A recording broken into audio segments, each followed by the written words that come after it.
take a guy like Pascal. How does it form you to kind of go from that to playing for a championship? Yeah, I mean, being in the RGV system, I think they didn't really love him because I think they beat him in the finals. So yeah, I think again it's cool, but then you also see what the G League can do for a lot of guys. I mean, I think him being in the G League, then also winning a championship, I think he's done a great job in his career too. What was the toughest part of your journey before this, and did you ever say, man, I might go overseas? Yeah, I think the mental part of it. I think everyone comes into the league. Before you were the guy, and I think especially my role, I had to figure out my role. I had to figure out how can I get on the court, how can I help the team. And I think the biggest thing for me as I took accountability why I wasn't playing, I think the worst thing you can do is blame other people while you're not playing. So I really just sat down, watched a lot of film, watched a lot of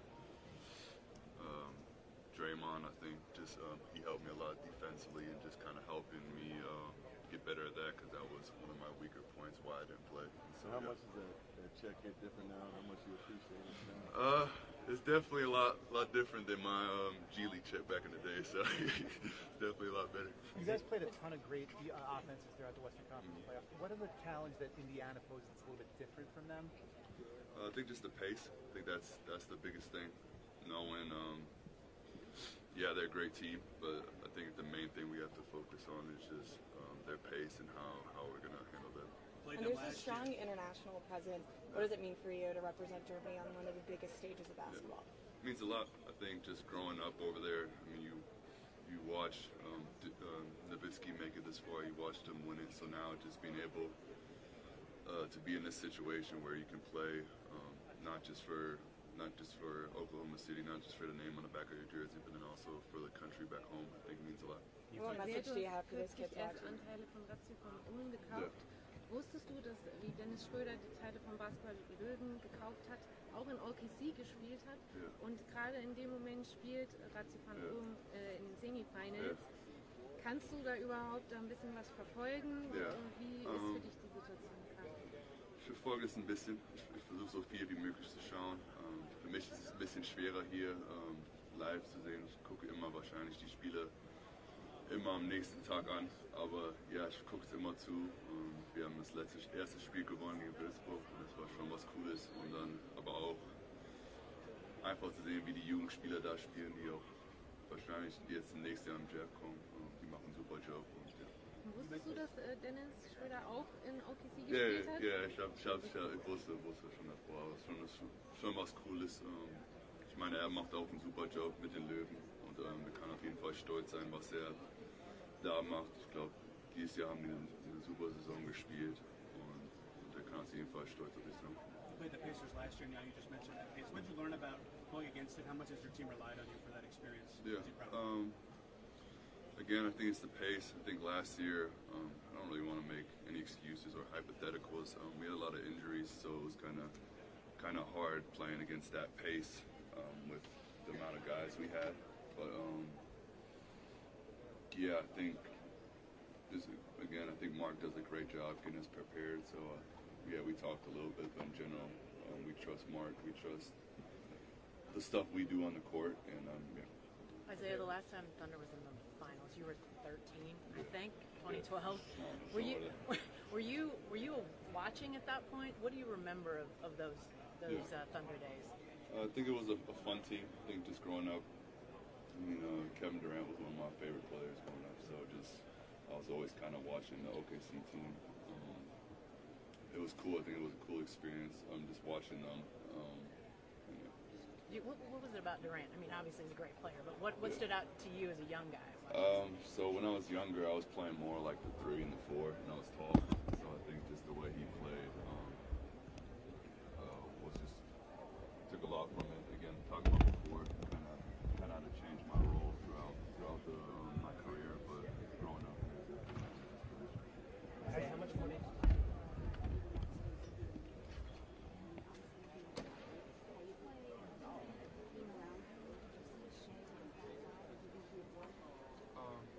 You could definitely see him as that guy. I think what he does on and off the court, you can't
Take first question in the third row in the orange there.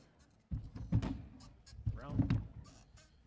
Yeah, Joe Masato, the Oklahoman. Shea, from the beginning of the rebuild to now, you and Sam always seem to be sort of on the same page with what the plan was. Can you just explain maybe how that level of understanding between you guys got your team here?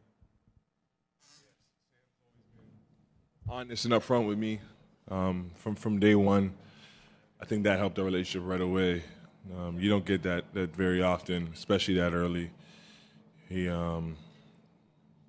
seemed like a guy I can trust, and he's been that, and I just try to be the same back to him.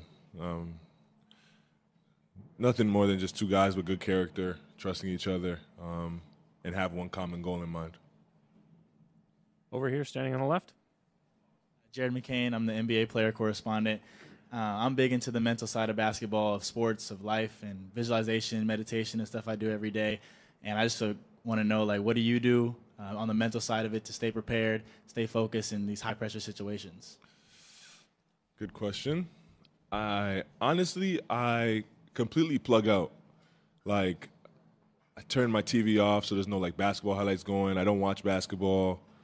I just spend time with my family, my friends, and I try to remove myself completely from basketball because it just consumes so much of my life and my day.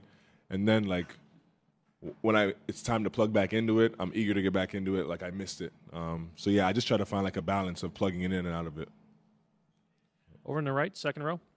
Shea, Tim Reynolds with the AP. You guys have obviously handled your business very professionally this year, but you also have a lot of fun. The way you guys play, the way you guys play for one another. Do you think it's going to be difficult to keep that sense of fun, even though you're now playing for the title? It's the finals, it's the big stage. How will you guys stay true to who you are in this huge environment? Yeah, I don't think we have a choice. Staying true to who we are is the reason why we're here, and we'd be doing ourselves a disservice if we changed or tried to be something we're not once we got here. We've had success doing so, and if we want to keep having success, we have to be who we are. And it's organic, so it's nothing we have to think about or force. It just is who we are, no matter the moment. Michael up front. Shea, Michael Grange from Rogers Sportsnet. Congratulations on the MVP. Thank you. There's four of you guys here this week.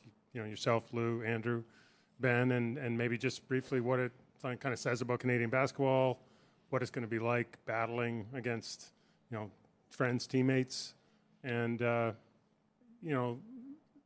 just when you look at your season and Steve Nash's legacy, where do you think what you've done builds on that? Sorry, Mike. The first question was? Was just what it's like going to be battling against yes. and with friends at a stage like this. Yeah, it'll be fun. Like you said, playing with those guys. I played against Andrew when I was 9 years old. It's been an amazing journey, and to see him having success, my own success, obviously Lou's success, Ben's success, it's special. It's hard to even wrap your head around just kids that, there's so many kids that played in the same games that we played, and for us to make it to this stage is a testament to our hard work, our character, the people around us that help us get here. And it's been a blessing. It's been super fun. And then what do you say about Steve? On the follow-up, I know he's been a real supporter of yours. We're not going to get into a GOAT debate, but what would it mean to take it to a next level, to win a title, and on top of an MVP season? Yeah, it would be amazing. Steve, obviously, is a pioneer for Canadian basketball. He started the whole thing, I guess you can say, from the way he plays to the way he carries himself to his approach to the game. I learned so much from Steve, being a 17-year-old kid in 2 weeks of time. That helped me get here for sure. So the things he's done with Canada basketball in a whole and just push the culture forward has been amazing. And then to win a title on top of everything that's happened this year would be special. I've said this so many times, but I don't play for the individual stuff. I don't play for anything else besides winning, and I never have my whole life. when I was 9 years old, I played to win an OBA championship. When I was 20 years old, I played to win an SEC championship, and now I'm 26 and want to win an NBA championship. Like, it's always about winning for me. On your left over here, Joel. Joel Lorenzi with the Oklahoma Shade. You told us after Game 7 of the Denver series that you had been nervous in the day or two leading up to it. What are you sort of feeling as the series approaches, and how difficult is it to, as you say, sort of plug in and plug out this week? Yeah, it's been a little bit different in that situation. Situation I've never been in before, obviously, but it's been fun. As these playoffs go on, you get better in controlling the situations, controlling your emotions. You understand what's coming. But it's been fun. Like, the opportunities here. It's been a long week to wait. Feels like the days have gone slow. But yeah, I figured out how to navigate through all the emotions and the nerves and the waiting process, which is just plug into my loved ones. Try to not think about it so much, stress about it so much, and just enjoy life and stay in the moment. Fourth row on the right, Vinny. Shay, Vince Goodwill, Yahoo Sports. You guys have had a historic season so far, 68 wins, the double-digit wins, the road to the finals. Have you had a moment to reflect on being on the doorstep of history in this time since the conference finals have been? There's a lot of idle time, a lot of time to sit with your thoughts. Do you have a chance to even appreciate getting here, appreciate how dominant this team has been this season? Honestly, not really. I've been so focused on just game one, trying to be the best version of myself for this group, and try to make sure that we're clicking on all cylinders on the biggest stage of our careers has been the front of my mind, and all I've been really worried about when I do worry about basketball. So yeah, to answer your question, I haven't really taken the time to look back, see all the things we've done, but I will when it's all over for sure. Dan, last question here on the left side. Jay, Dan Devine, Yahoo Sports. You guys have faced some fantastic offenses in your road through the Western Conference. Now you deal with the Pacers. What makes them different? What kind of challenges do they pose that are maybe a little bit different from what you've seen so far? Yeah, like you said, every team has their strengths and their weaknesses. They're a very fast team. I think, above all, they understand how they're playing, and they're very stubborn in their approach, and they kind of grind you with the way they play, and they wear you down. And you don't get here without being a really good team on both ends, and they're that. We know that coming into the game. But yeah, they're very. They know their identity, and they stick to it no matter what. Thank you. Thank you.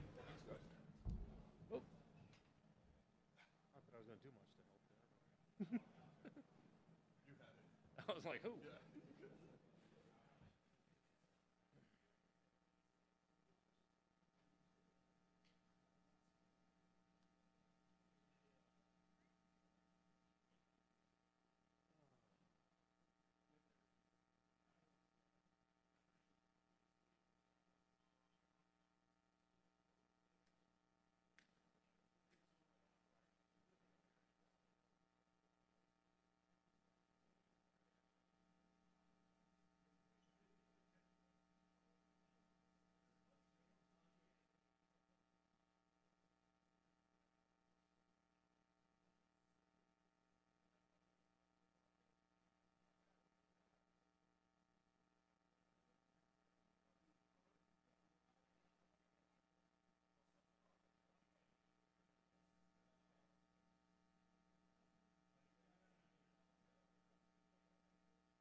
No, you're good. Fourth row. Thank you. Go ahead. Jay, being such a young team, there were some questions about how inexperience might play against you. How you guys handled that, and how was Mark's role? How Mark play against those concerns? We try not to feed too much into what the media has to say in regards to inexperience, and I guess the thing early in the year was like being too young. When you're young, I feel like we just kind of use it to our advantage. Like we try not to look at what we can't do and just focus on what we can do and be really good at that. And I think Mark has done a really good job of instilling that in us since I've been here for the past 3 years. And it's just something that we get harped on a lot in the thing. And as we grow through these experiences, young or not, you know, when you can learn from whatever situation you're thrown in, it makes you better. And I think that's why we're here right now in this moment. Again, same row in the center. Hey, Jalen, drafteados from Spain. I was going to ask you about that too, because we talk a lot with an Spanish ex-NBA player, and he always says that character means more than experience in the playoffs. And I think you guys, being such a young group, really embody that. So how do you feel about that statement?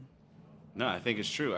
I think, honestly, if you look at both teams, you look at Indiana and you do a closer look on them, they're like us. Like, you can see the team chemistry they have. You can see that they love playing with each other and they enjoy being in these moments together. And I think that's starting to look like what the blueprint of the NBA is. When you get a group of guys that like playing with each other and like doing stuff for each other and just are constantly willing to like make the extra sacrifices, the extra plays for each other while we go through these ups and downs of the season, I think that's what makes you a good team. Steve, on your right. Hi, Steve Ashburner, NBA.com. You draw duty defensively where you're asked to guard smaller, guard bigger. I'm just wondering, what prepared you to be able to handle those type of demands, and any key ingredients to actually being successful at that? God had me grow at the right time in college. So I was short for a long time, so I was guarding little guards, and then obviously I grew. And I think that kind of helped. Obviously, the taller you are, you can guard more positions. The Thunder did a really good job, I think, grooming me into that. Just throughout my first year, they just put me in so many different situations, and I was able to learn from them and get better through the situations. And I think I was in a really good position where, like, as a rookie, I was able to do like trial and error and do a bunch of stuff like that. So when I get to these moments now, I've had more years under my belt to like learn how to guard bigger guys, learn how to guard smaller guards. So I've been able to like grow through the process of doing that. And then defense is a mentality too. Like, regardless of who you're guarding, if you go out there and compete, you know, you could be pretty good defensively. Over here on the left, Joel. Joel Lorenzi, the Oklahoman. Dub, you said after the Denver series, I believe, that you hadn't really slept leading up to Game 7. How have you sort of handled the emotions leading up to the series? How have you digested this, and have you had time to sort of put into perspective, you know, what it means for you to be in the finals in year 3? I haven't really wrapped my head around the fact that I'm in the finals. I did like the correspondence thing 2 years ago, or I guess like a year ago. No, 2 years ago, right? Yeah, 2 years ago. And it feels like life has been such a blur since that. I'm still trying to like get over the fact that my brother's in the NBA. Like, there's so many like things that have happened since then that I'm still trying to take in. So it's definitely a blessing that we're here. And I try not to get too caught up in it because we still have a job to do, and I'm trying to like really focus on that. But it is, whenever I can like get a couple days off to like really look at it, and this past week, like I've been able to like really just be able to take a step back and just look at how far I came. Standing on the right, Dan. Jalen, Dan Devine, Yahoo Sports. As you've had this sort of longer layoff and opportunity to get a closer look at Indiana, look at them, what sort of leapt off the screen about the way they operate offensively? You know, what makes them maybe a different challenge than some of the other offenses that you've dealt with so far? I think everybody's seen it. I don't want to give too much away, but they obviously play fast. That's their thing. And so you kind of got to tip your hat to them. The playoffs is just historically something that really slows down pace. So for them to be able to impose their will on that, and obviously win the last 3 series they played, doing how they want to do it, I think is really impressive. So that's what we've kind of like seen, and I don't think that's really like a big secret, but that's where they're unique. Fourth row, Vince. Jalen, Vince Goodwill, Yahoo Sports. It wasn't like you guys are just sort of coming out of nowhere. You were a pretty good team last year, but you're so much more dominant this year with the net rating, the point differential, and everything else. Was there a moment, or have you taken a moment to appreciate how dominant you guys have been? You've had a lot of blowouts. There's been a lot of instances where you've sat the fourth quarter. Has there been a moment of even reflection through this in the locker room saying, guys, this is different than last year? I think maybe like middle of the year, I think not having bigs, like you remember like Hart and Chet were out for like a good majority of the season too. I think for us to be as successful as we were during that, I think was a big moment for us. But at the same time, it's a very like weird position you get put in because you want to look back at the regular season, but you really don't get any regular season awards. You know what I mean? So, and I think just the playoffs come up so fast, you can't really look back at it. So hopefully, we're trying to win the finals. That's where where our focus is, and we can look back on this later on. But I would just say the middle of the year was more like where our confidence got going from that. Third row on your right.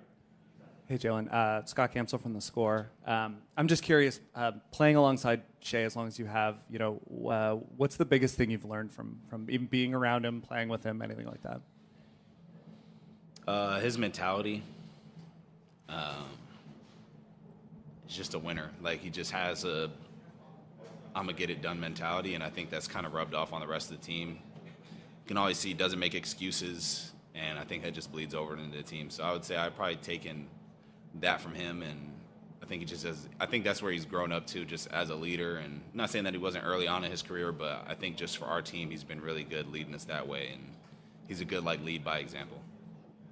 David Aldridge in the back right. Okay, told you who I am.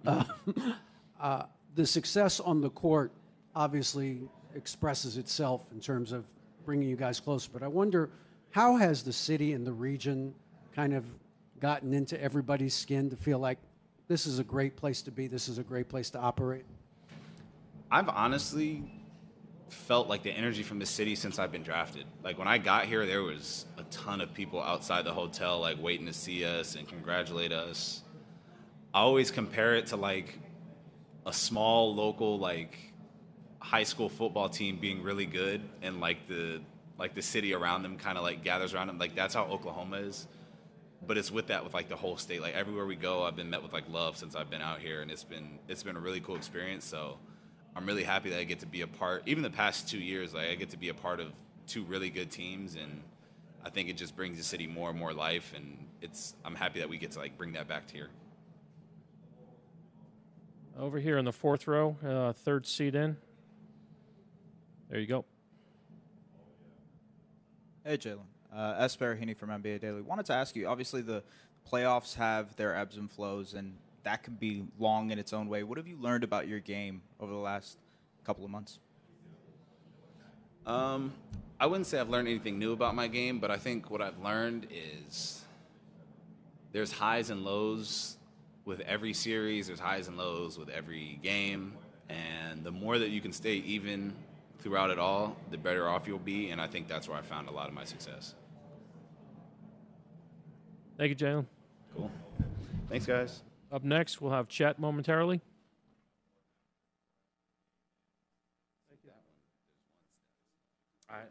Yeah.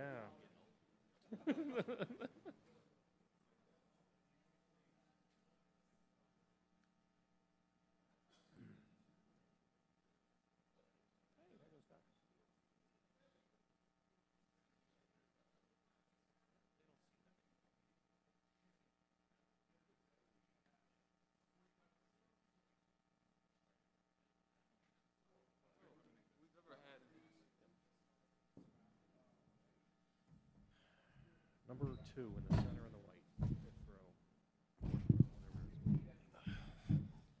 We'll take first question straight ahead in the fifth row. Chet, drafteados from Spain. Alex Caruso won the championship 5 years ago when you were 18, and now is your teammate here. Can you tell us what's the most important thing that you learned from Caruso this year? One of the most important things that he's come in here and taught us is the importance of executing the details. You'll see so many times he makes a huge play out there, and it really comes down to inches. Was he in the right spot by a few inches? Was he able to reach the ball and poke it away by a few inches? And that comes down to knowing where you need to be and when you need to be there, what you need to do, and how to execute it. And he's really come in and preached the importance of that, and kind of shown us firsthand what that looks like. And it's been big. It's helped all of us, and it's been big having him. Joe here in the second row. Hey, Chet. Joe Varden from The Athletic. Nice to see you. What is the pressure that the Pacers put on opposing bigs with just having 5 guys who can shoot threes? Yeah. I think I can speak firsthand on this as, we can do similar things at times with some of the ways that we play. It really opens up the floor, and it's not even so much about opening up the floor and being able to attack just the 5. It comes down to opening up the floor for everybody else to be able to attack as well. So, it really comes down to being able to play solid and kind of defeat the point of attack. Scott up here on the left. Scott Agnes, Fieldhouse Files over here, Chet. I'm curious, were you aware that Donnie got his start in the league as a Pacers ball boy? Yes, I was. Yeah? Yep. What kind of impact has he had on you, especially this year, trying to rehab and staying with it? Yeah, I couldn't say enough. I've spent, respectfully, a lot more time with Donnie than I'd ever wish to. Not because Donnie's not a great dude or one of the best at his job in the NBA, just because if you're with him, that means you're hurt. So, trying to avoid that. But he's been amazing. I don't think there's been any hiccups in any of my kind of healing processes, and he's a big part of that. So it's much appreciated. Nick? Chet, I just wonder what these last few days have been like for you. Mark has always talked about sort of your insatiable, unwavering hunger for more information and, to dig into this matchup and some of the fundamentals and the point of attack stuff that you were talking about earlier. What's this been like for you as, a competitor that's preparing mentally?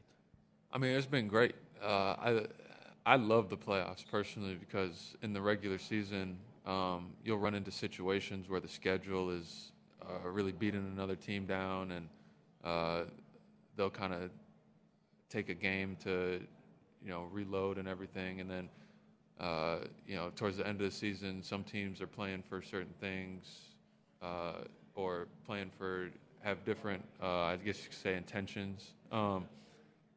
But in the playoffs, you get everybody's best shot every single night, which, is the way you want it to be.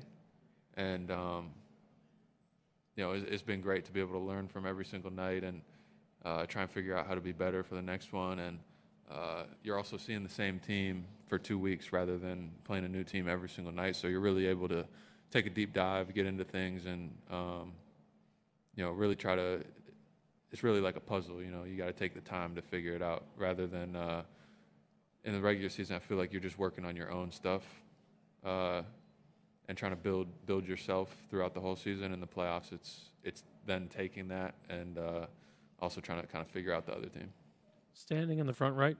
Where do you feel, over here on your right, better or more evolved as a player than, you mentioned the playoffs, last year's run? Where have you gotten better?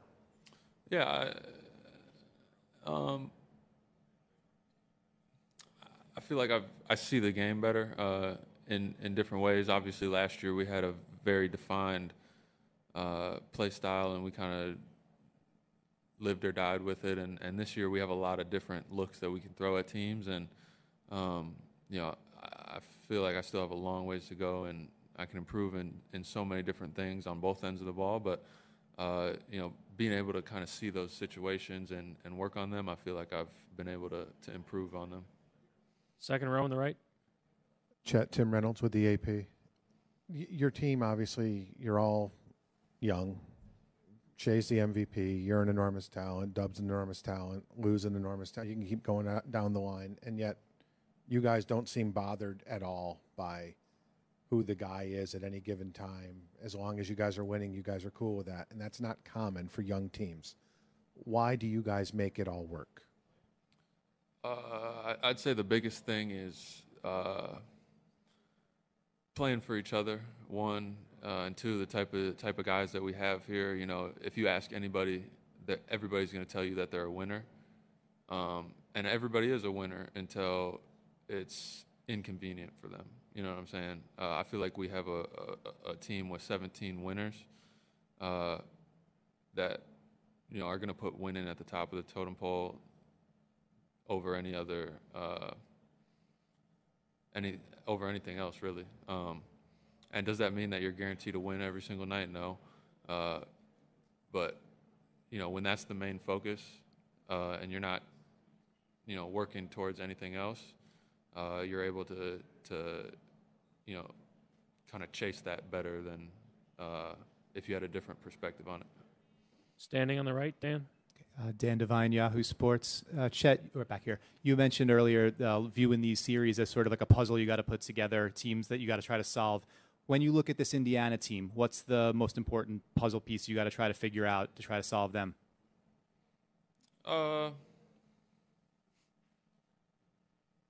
That puzzle is also a secret, That's my answer. Sorry, I wish I could give you more, but. Anyone with a final question? All right. Thank you, Chet. Have a good one. Short break now until the Pacers come in.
We'll take first question on the left side here, fourth row.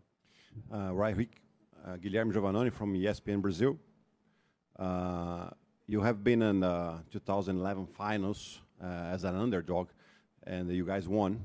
How do you think that experience can help you through these finals, and how to pass that to your players? Yeah, Oklahoma City's a great team, and yeah, we're aware what's expected here, and so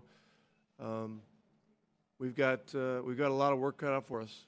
A lot of our guys have been through a lot of situations where they've been underdogs in the past, and it's simply going to come down to us being able to play our game at the best possible level. We're going to need to take care of the ball because these guys turn people over at a historic rate, and we're going to have to make some shots. Joe, up here in the front. Hey, Rick. There's been some discussion this week about this being a small market finals, and the Thunder were just up there, said some really cool stuff about what it's like to play here. You've had this long career and lived and worked in massive markets and small markets. What do you find is the charm of coaching and working in Indianapolis? You know, a lot of people talk about great places to live. When you have a good situation, you're working with great people, and your team is good, that's a great place to live.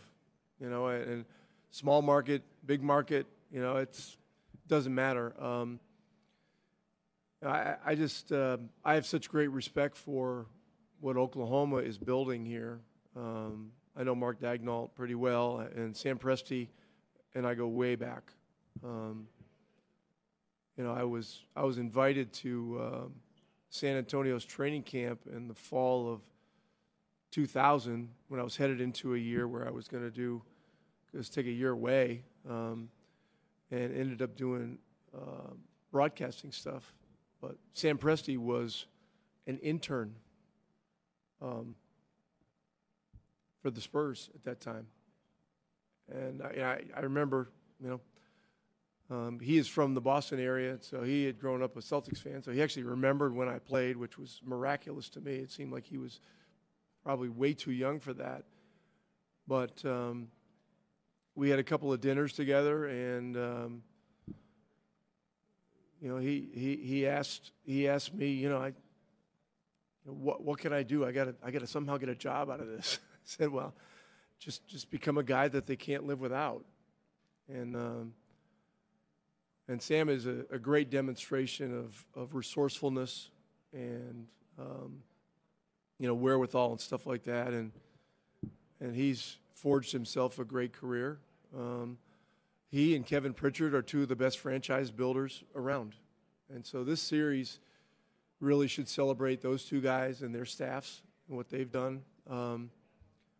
But as far as the markets, you know, I understand that there would be concern for, you know, how many people would watch because they're smaller markets. But if we're celebrating the game and we're putting game above all, which was one of the things that Adam Silver said when he became commissioner, then it really shouldn't matter.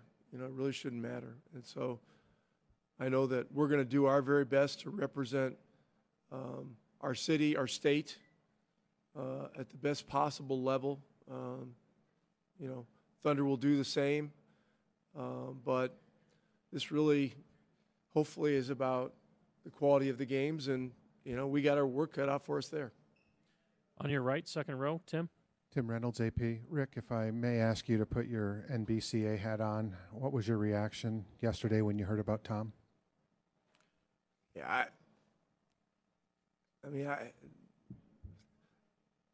I get asked frequently about these things, and I always say shocked, you know, and then sometimes you get numb and you're not shocked. But, you know, the Knicks have such a unique situation with so much attention and such a large fan base and such a worldwide following.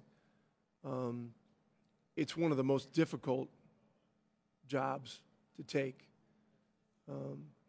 The guys that have been most successful, Red Holtzman, Pat Riley, Jeff Van Gundy, Rick Pitino had a short run, but a very effective run. And then, there were a lot of lean years, and Tibbs went in there and changed so much. And so you look at all that, and then what happened yesterday, and when I first saw it, it came over one of the internet. I thought it was one of those fake AI things, that there's no way, there's no way possible, and I know how the players feel about him too. And so there's not much else to say. I mean, teams and ownership can make these decisions unilaterally, and it's their right to do that. And so Tom will certainly be fine. I don't think he's going to have any problem finding his next job. It's just going to depend on when he's ready to jump back in again. But I have great respect for Tibbs. I go back with him a very long way, and so I was surprised. One follow, as you gave the anecdote yesterday of driving from Lisbon to Ogdensburg, as probably the only other guy in the room who's been to both Lisbon and Ogdensburg, I feel like I can ask this. Wow. Yeah. Well, where you're from, guys don't go to the NBA. It doesn't produce NBA players. Jimmy Howard had a great career as a goalie in the National Hockey League. He's from Ogdensburg. Yes, but not the NBA. No, it's. Were you ever dissuaded when you were like, this is the path I want to go down? I want to play at Maine. I want to play at Virginia. I want to play big-time basketball. Did you ever think, no, I can't because nobody here has done it? How did you get past all that? Well, one of my best friends growing up was a guy named Hal Cohen who played at Syracuse University, and he was the greatest player to ever come out of the North Country. He was 2 years ahead of me in high school, and he got a scholarship to Syracuse University. So he got a scholarship to a big-time basketball program, and I grew up playing with him all the time, competing, and it was one of the reasons that I ended up having a chance to get a Division I scholarship. I had to go to prep school to do it. I went to Worcester Academy for a year. University of Maine was my only Division I offer. Went there for 2 years, and then through a series of connections and relationships, was able to transfer to University of Virginia and play with Ralph Sampson for a year, and that changed my life forever. And had great coaching and a lot of things that were very fortunate, and ended up getting drafted by Boston in a round that no longer exists in the draft. And so a lot of things fell my way, but I worked hard too. But seeing Hal Cohen do that was something that gave a lot of people, a lot of guys in the North Country, a lot more belief about being able to go to higher levels, not just in basketball but other sports. And I think Jimmy Howard would be another example of that. Time for a last question. Tanya in the back. Tanya Ganguly, New York Times. There's so much discussion about who's the next face of the league. I've even seen it phrased as like an existential question for the league after Steph and LeBron retire. What happens? I was wondering what you think about to what degree that is imperative for the league, for the health of the league. Like, do there have to be a couple of guys that sort of the whole ecosystem revolves around?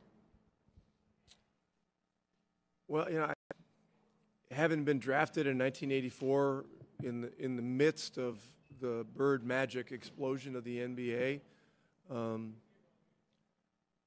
think people would assume that it was Larry and Magic, and then it was Michael Jordan for a few years, and then but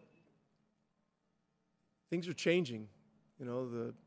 roster construction seems to be evolving in a slightly different direction, if not a pretty significantly different direction. And it's possible that, you know, there are always going to be stars, but identifying with teams may become more of a significant thing than just the star aspect of it. You know, we'll have to see.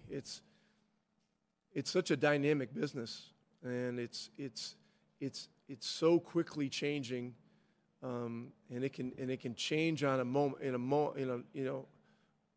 moment, much like a playoff series can.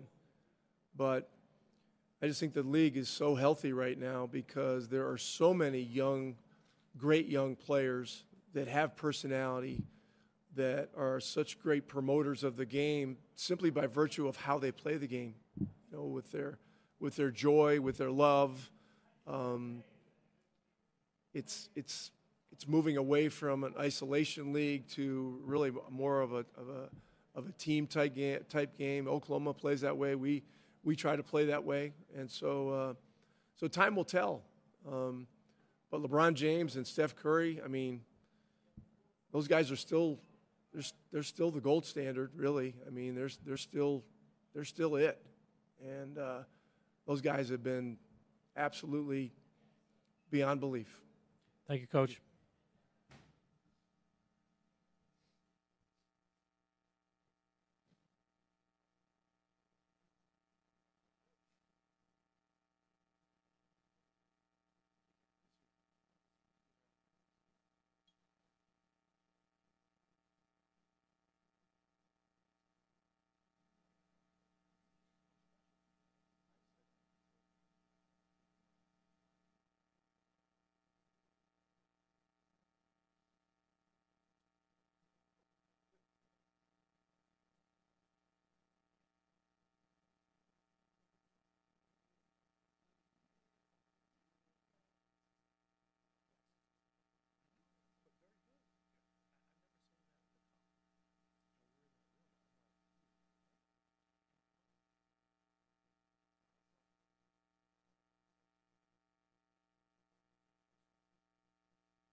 take first question, second row here in the front. Jordan Davis with Oklahoma. Tyrese, first, it's kind of a two-part question. First off, how does it feel to actually finally be here at the NBA Finals? And then secondly, can you just detail the last 24 hours with you? I know that, the plane got diverted from Tulsa because of the tornado. What was your reaction to that? No, I'm excited to be here. Obviously, the finals is a very special thing and something I've wanted to be a part of, my whole life. And so to be here means the world, and I'm just, taking it all in, soaking it all in, and really excited, for this moment. As far as yesterday, we took off, and I slept the whole plane ride, which I don't normally do. And we landed, and I was ready to get up, and they said we were in Tulsa. We sat there for another hour, and then we took off again and felt like we were in the air again for another hour and a half. We didn't land here until time we landed 7, which normally would be 8 back home. So it's a 5-hour travel day. We might as well just travel to Portland or something. But yeah, no, it was a long travel day. But what can you do? You can't. None of us can control the weather. There's worse problems in life. We'll be fine. Jeff on the right side. Jeff Zilgate, USA Today. Tyrese, you guys have faced some pretty talented point guards in the playoffs. You get another one here. I was wondering, when you watch Shai during the regular season, do you watch it as someone you might be competing against in a situation like this? Are you able to look at his game from purely I enjoy basketball perspective? And what are some of those thoughts you have when you do watch him play? Yeah, I think all the above. You have to watch him and understand you're in the same league. So, of course, you're going to have to compete against him at some point. What he's been able to do this year has been amazing. He's an amazing player, the MVP of our league, rightfully so for a reason. And I think we're looking forward to the challenge of competing against him and this whole group for that matter. So it's going to be a lot of fun. They're a great team, well coached. He's an amazing player, and it's going to be a fun series. Standing over here on the left. What's up, man? Jerry McCain, NBA player correspondent.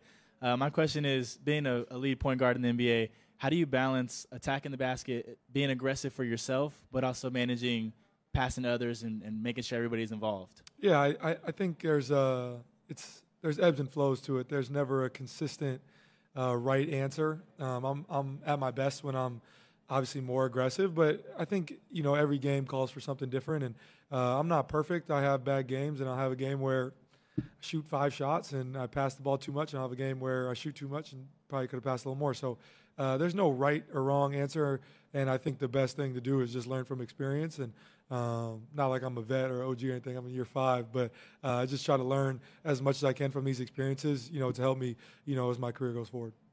On your right, Mark Spears. Mark Spears, ESPN's Landscape. Congratulations. Appreciate it. Just talk about what your dad has meant to you. I know he's gotten a lot of news in the other direction, but what has he meant to you in your basketball journey and also as a father?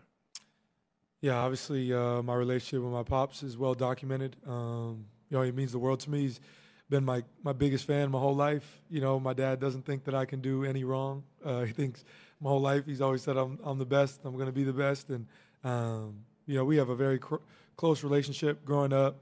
My dad got laid off when I was in elementary school, so I lived down the road from the elementary and the middle school, and so I would make my dad drive me every day, and that was just how we connected. And then growing up, he started working third shift, so my only real time to connect with him was in the morning. We would watch, Sports Center or whatever together in the morning before he would drop me off at school and sleep for the rest of the day until he had to ref or whatever the case was. So me and my dad are really close, and obviously that's well documented. I'm excited that he's going to be, in the building, and the NBA has allowed him, to be back, in Indy as well. And I think that the commentary around my dad, I think, got a little ridiculous, and of course I'm going to say that I'm his son, and it got a little over the top.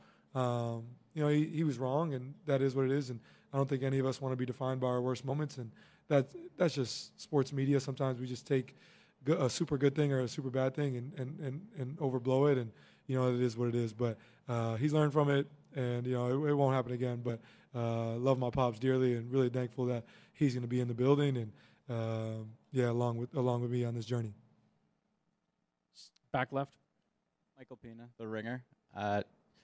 Tyrese, what makes Alex Caruso such an effective defender on and then even more so off the ball?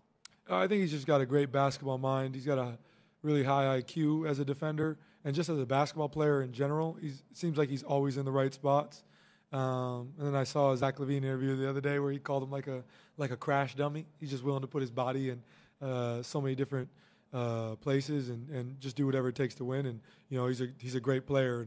And last year, my last couple of years having to deal with him in Chicago, I was glad he was out of our division, and here we are again. So definitely excited to compete against him and this whole team. Tim on the right, the front. Tim Reynolds with the AP. Tyrese, congrats on getting here. Appreciate it. When or if did you stop being fueled by doubters? You were passed up a few times in the draft, obviously, and was it getting the second contract, Olympic gold medal? Like, has there been a moment where you're like, okay, I no longer have to be fueled by this stuff, or in some way is that still a driving force for you? No, I've never stopped. It'll never stop. That's just I think that's part of my drive. Obviously, I want to be the best. I want to be, I want to be great. I want to squeeze every ounce of God-given ability that I have to be the best player I can be. But any doubt is always good for me. I love to hear that stuff, and I'll continue to tell you guys in certain moments that it doesn't matter what people say, but it matters, and I enjoy it. I think the greats try to find, external motivation as much as they can, and that's something that's always worked for me. It doesn't I understand what you're saying. It doesn't solidify who I am. I know who I am. I don't need anybody to tell me who I am or who I am as a player or a person. I'm grounded in myself, and I think a lot of that is through, the Lord and Jesus and knowing who I am. But I think that extra doubt, that extra fuel always helps. Over here, third row, center. Deportes en Línea, Dominican Republic. What can you remember playing alongside Chris Duarte? Great teammate of mine. Loved playing alongside him. A guy that I still have a relationship with to this day. And when I got traded here, he was a big part of helping me in my transition here. So, I got a lot of love for CD and his fam. Vince? Tyrese, right in the middle. Vince Gould, Yahoo Sports. Congrats on getting here. The two best teams with the best record since January 1st has been you guys in Oklahoma City, yet there's this decided advantage people see Oklahoma City having. You're one of the biggest underdogs in recent NBA Finals history. How do you see that? How do you take that? Do you see it that way? Do you see Oklahoma City being this great team that you're going to have to upset? How do you view this series basically from 30,000 feet? Yeah, they're a great team. They're historically great on both sides of the ball. They have the MVP. There's so many different things that you could name down the list of why they are so great at what they do and why they're such a great team. And, we know that this is a great team, and I wouldn't want to, if we were to win a championship, I don't want to win any other way. I don't want to go around or go over. I want to go through. You want to go through the best team. You want to go through the best challenge. So this is the best challenge, and this is the best team in the NBA. It's been the best team in the NBA all year, and they're well coached. They just do everything so well. So there's no shortcuts to beating this team. And we know the odds are stacked against us, but, it is what it is. We want to be here. We want to play against the best, and this is the best. So, we're looking forward to the challenge as a group. Joe, final question right here. Hey, Ty. You've talked about this before. Maybe it was when you signed your extension. But being from Oshkosh and then going through Ames, and now you're in Indianapolis, which is a small market. And you know that small market has been kind of a discussion this week. I guess within that light, can you describe, the charm or what you like about playing in Indianapolis? Well, yeah, I'm from Oshkosh, Wisconsin. Town of like 70,000 people. There's nothing to do. I didn't have anything to do growing up. I stayed in the house or went to the local YMCA to play basketball, or went to the high school to play, or went to my park at Oaklawn Elementary, or whatever the case was. There wasn't a ton to do.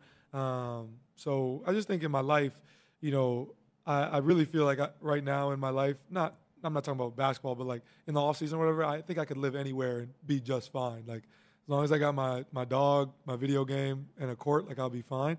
So I just feel like being in Indy, it's a great place for me. And it's Indy is a much bigger place than I'm even accustomed to. And I know people say, it's a small market or whatever the case is, but, I'm not I didn't grow up somewhere where it was much bigger, have more to do. So I love being in Indy. Indy's been a great place for me and my family. My whole family lives there now, so we love being there.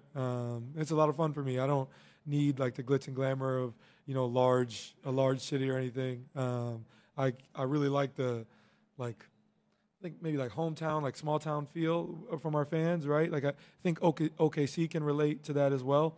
Like our home court advantages are different because people are really passionate about our teams, and their parents were passionate about the team, and their parents before that were passionate about the team. So I think that's like a different type of home court advantage or a different type of fan than like a bigger city, if that makes sense. So that's why I enjoy being a part of it, and why I want to be a part of it, for the rest of my career. I really enjoy, being a Pacer. Thank you, Tyrese. Pascal's coming right up.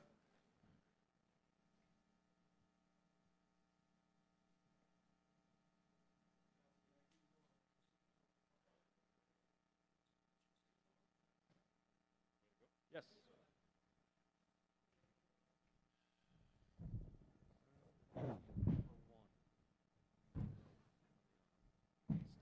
We'll take first question up here in the front.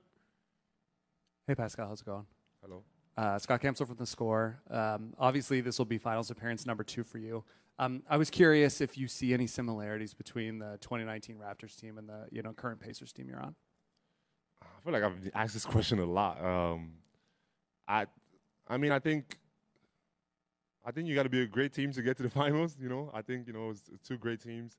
Obviously different in a lot of ways, but also just some similarities in terms of just like playing the game the right way, having some level of defense, which ultimately gets to winning, and I think a mix of veterans and also young players, which I thought we had also back in 2019. So it's different in a lot of ways, but also some similarities. Michael here in the front. Michael Grange from Sportsnet, and a little bit on that theme. First of all, congratulations on that Eastern Conference Finals award. You were one of the young guys. Now you're a vet, and maybe do you find yourself kind of drawing on some of the experiences you had alongside Kawhi or alongside Kyle, just as the playoffs get deeper and deeper? Do some of those lessons resonate even more than they used to? Yeah, no, for sure. And I think one of the things for me I learned, just from those guys is like no matter what, we just always felt like we had a chance. And when we got down, we're down 0-2 against Milwaukee. Like we've had a series where it was really tough, and we had to go in Philly and win games on the road. And I think all those experiences kind of definitely stays with me, and trying to transfer that spirit to my team in terms of being down or whatever in a game or whatever happens, just always playing the right way and understanding that you always have a chance. So that's something that I probably say I learned from those guys for sure. Fifth row on the right. Myron Patton, OKC Sports Radio. You guys got off to a slow start this season, 10-15, but at the beginning of the year really turned things around. What led to the big turnaround, and what are those things you think will help you in this series? No, I thought, obviously starting the year, we didn't start the way we wanted to. We had a lot of guys in and out of the lineups, some injuries, some things, and I just thought we stuck to the plan. We just continued to be ourselves, and when we had everyone back healthy, we just started playing good basketball, playing together, defense improved, and just a lot of things that you need as a team to be able to be successful. So I thought we started rocky, but we just stayed steady and just kept being ourselves, and eventually, we got better. Esper Heaney for NBA Daily. A lot of people are asking about the 2019 finals, but it's been 6 seasons since then, and I'm wondering for yourself, that journey that you've had from that first finals run to now this one, what have you learned about yourself and your game and how you've developed over the last 6 years? Yeah, it's been an incredible journey, I would say. A lot of tough times for sure, and just learning from adversity. I thought it just wasn't kind of always pretty, which I think made me who I am. And just being in this moment now where